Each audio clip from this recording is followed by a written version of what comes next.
The Taliban is in control of Afghanistan. The country's president has fled, and Western countries are scrambling to get people out. And this took the US by surprise. I did not, nor did anyone else, see a collapse of an army that size in 11 days. But that's what happened. Across the next few minutes, let's go through how, after 20 years of war, this unfolded so quickly. Afghanistan's a country of 48 million. It shares lengthy borders with Iran and Pakistan. And in 2001, a US-led coalition removed the Taliban from power following the 9/11 attacks. Al-Qaeda had been allowed to use the country as a base.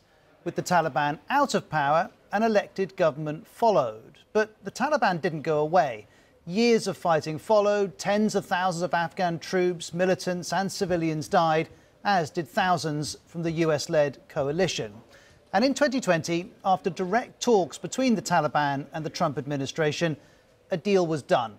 The Taliban would not attack US troops. The US committed to leave. And in April, the new president, Joe Biden, recommitted to that withdrawal. I've concluded that it's time to end America's longest war. It's time for American troops to come home. And while America's NATO allies expressed concern, they concluded, with the Americans going, they had to too. And so the withdrawal gathered pace. By July, a symbolic moment was reached. This is archive footage of Bagram Air Base.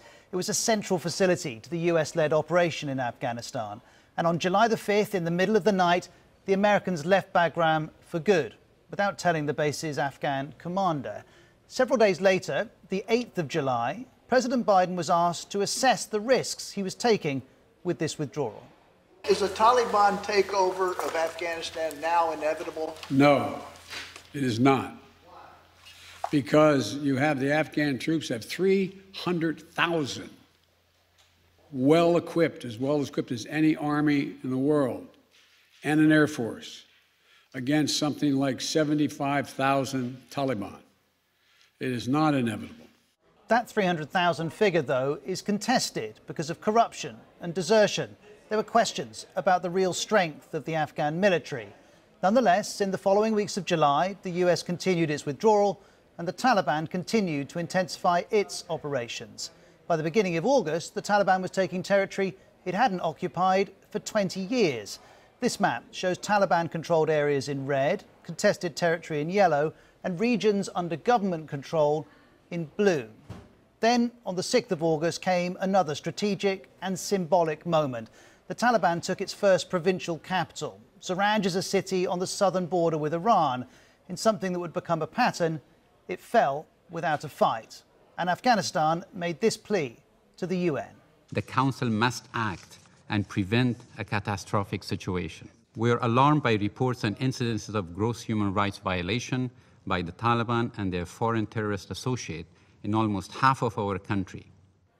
That alarm will have grown. Between the 7th and 10th of August, the Taliban took 8 more provincial capitals, mostly without resistance. By now, a quarter of Afghanistan's biggest cities were in its control. And the BBC's Secunda Kamani was in one of these new Taliban strongholds, speaking to its fighters. How can you justify all this fighting when it's causing the deaths of thousands of ordinary Afghans, thousands of ordinary Muslims? No, چې په جنگ کې خامخا وژل کیږي. خو جنگ دی.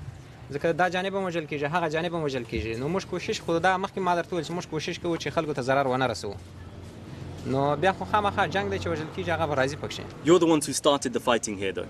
زموږ جوړ نظام خو ما مخکې درته وویل چې افغانستان جوړ نظام و دوی راله. او په افغانستان کې چې اسلامي نظام نه وي چې هر نظام یې موږ نه پرېږدو، موږ په خلاف مقاومت کوو. But while the Taliban was insisting on Islamic rule in Afghanistan, the UN was speaking out against its progress. Women are already being, killed and shot for breaching rules that have been imposed on what they can wear and on where they can move without a male escort.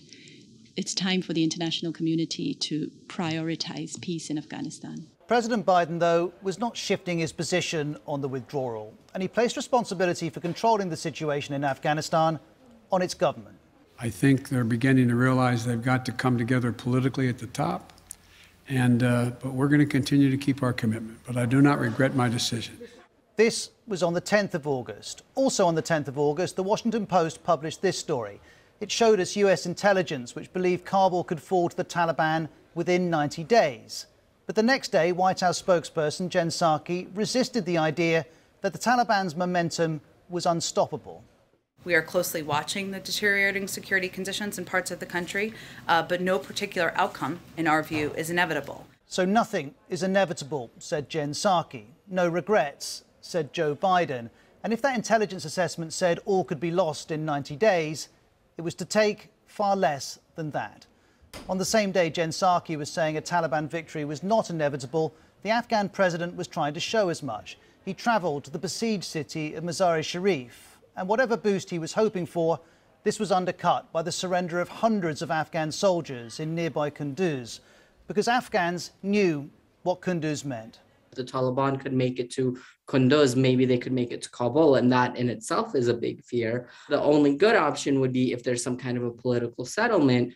But what form would that settlement take? The Taliban's always refused to deal directly with the Afghan government, even while negotiating with the Americans. Would it really seek a political settlement now, with the Americans going and the Afghan military giving ground? No, was the answer. There was no political settlement. And by the 13th of August, this was the US assessment. Kabul is not, right now, in an imminent threat environment. But clearly, David, if you just look at what the Taliban's been doing, you can see that they are trying to isolate Kabul. The threat to Kabul was certainly imminent by the next day, the 14th of August. The Taliban took Afghanistan's second largest city, Kandahar, as my colleague Igita Lamai reported. This is the center of Kandahar city, a political and economic powerhouse. The Taliban were born in this province. To show off their gains, the group's fighters filmed themselves walking through the provincial governor's office. By this stage, there was little doubt that Kabul and the government could fall. Embassies started evacuating diplomats and civilians. The US began sending thousands of US troops to help with the evacuation. And as it did, Taliban fighters were reaching the outskirts of the capital. On Saturday the 14th, President Ghani addressed the nation. Our dear country Afghanistan is in serious danger of instability. The reintegration of the security and defence forces is our priority, and we are taking serious measures to deal with this.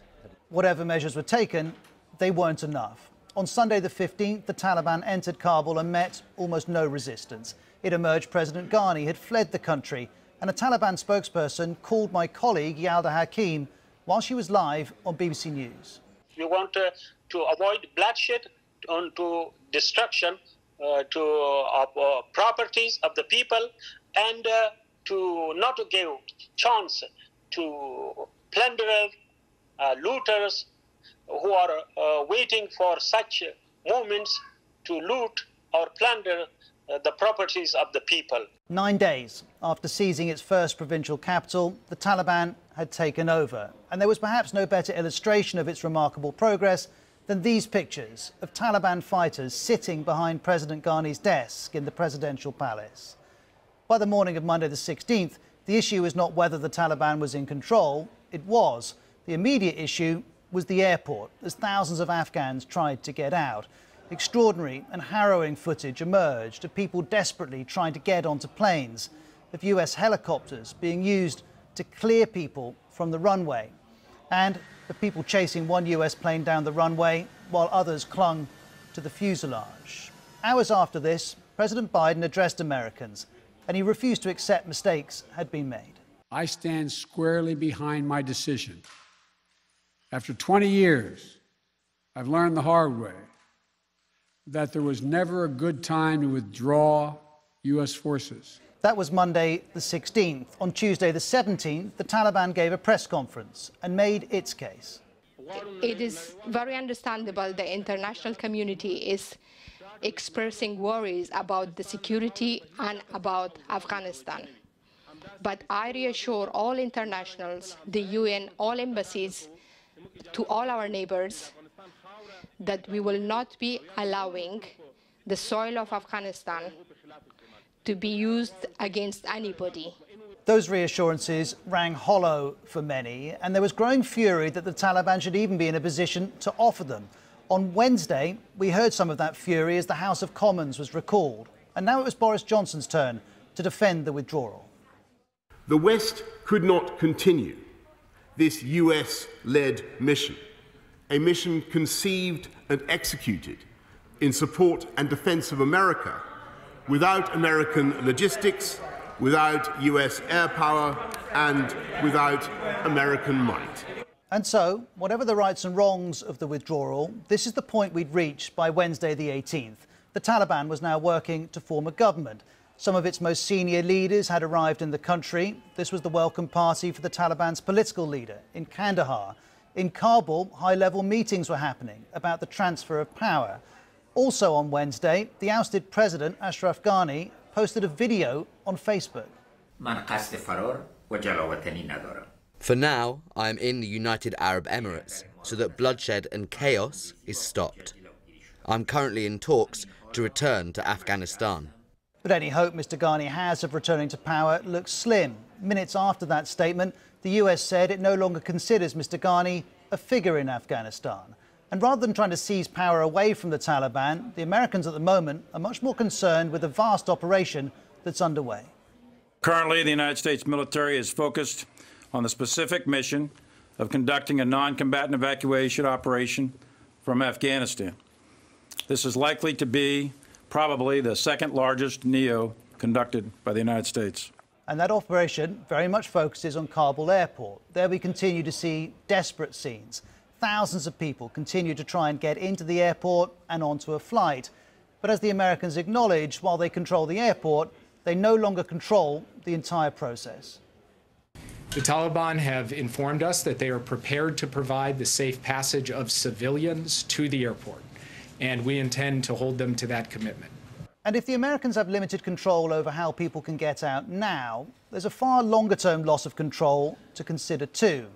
On Wednesday evening in the US, Secretary of State Antony Blinken tweeted, "Together with our international partners, we call on those in positions of power and authority across Afghanistan to guarantee the protection of women and girls and their rights." He goes on, "We will monitor closely how any future government ensures their rights and freedoms."